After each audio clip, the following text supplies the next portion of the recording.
Party ഓഫീസിൽ വെച്ച് ഇന്നെ കാണണ്ടാന്ന് വെച്ചത് ഈ ഒരു കൂടിക്കാഴ്ച മുകുന്ദൻ അറിയണ്ടെന്ന് വെച്ചിട്ടാണ്. എന്നോട് ഗൺമാൻ പോസ്റ്റിൽ നിന്ന് മാറാൻ പറഞ്ഞത് നീ ഗൗരവമാക്കി എടുത്തിട്ടില്ല.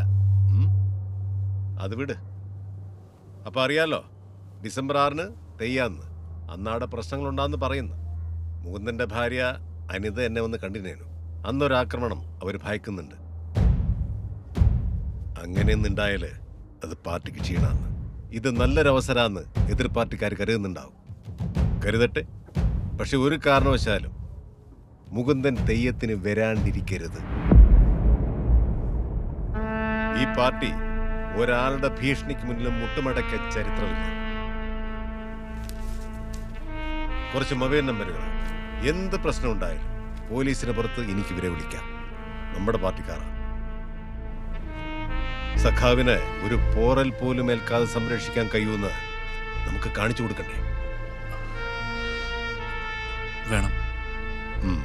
എന്നാ പോയിക്കോ. 2 ശത്രുക്കള്, ഒരാൾ ഇരുട്ടില്, മറ്റേയാൾ വെളിച്ചത്തില്. എല്ലാവരുടെയും ലക്ഷ്യത്തെ ദിവസം ഇവരിൽ ആരെങ്കിലും ഒരാൾ അത് ചിലപ്പോൾ കൃത്യമായി ചെയ്യും, അല്ലേ? നീ എന്ത് ചെയ്യും? എനിക്കറിയില്ല. പോലീസിലൊക്കെ അവർക്ക് ഒരുപാട് ആൾക്കാരുണ്ട്. ഈ സത്യം ഞാൻ വഴി ലോകം അറിഞ്ഞാൽ അവരെന്നെ കൊല്ലും. നമ്മളിപ്പോൾ സംസാരിക്കുന്നത് പോലും അവർ ചിലപ്പോൾ അറിയുന്നുണ്ടാവും. നീ വിഷമിക്കണ്ട, എല്ലാവരും ഇറങ്ങട്ടടാ. ഒന്നും സംഭവിക്കില്ല. നീ നോക്കിക്കോ, ഗോപിനാഥനും ദാമോദരൻ മാഷിനും ആർക്കും ഒരു ചുക്കും ചെയ്യാൻ പറ്റൂല. എനിക്കറിയോ, നമ്മളെ കണ്ണൂരുകാർ കണ്ണിൽ കാണുന്ന ദൈവത്തെയ്യോ, നേരുള്ള ദൈവം, വിളിച്ചാൽ വിളിപ്പുറത്ത് വരുന്ന ദൈവം. ആ ദൈവം എന്നെ കൈവിടൂല. നീ മനസ്സറിഞ്ഞ് വിളിച്ചോ. ധൈര്യമായിട്ടിരിക്കടാ.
നേരത്തെ പോകുന്ന ചാമുണ്ടി ഇറങ്ങുന്ന മുമ്പ് തിരിച്ചു വരാന്ന് വെച്ചിട്ടാ. ഇലോട്ടാ.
ബേബിഷ എവിടെയാ?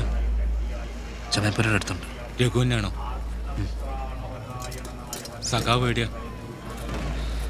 ചാമക്കഞ്ഞി ഓടിക്കുക. വെള്ളാട്ടം കഴിഞ്ഞ് 11 മണിക്ക് മടിയിൽ ചാമുണ്ടി ഇറങ്ങും.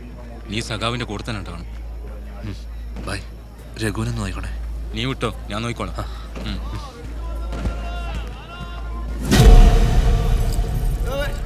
കിടക്കുന്ന കാലത്തേക്ക്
സാർ നമുക്ക് ഇറങ്ങിയാലോ?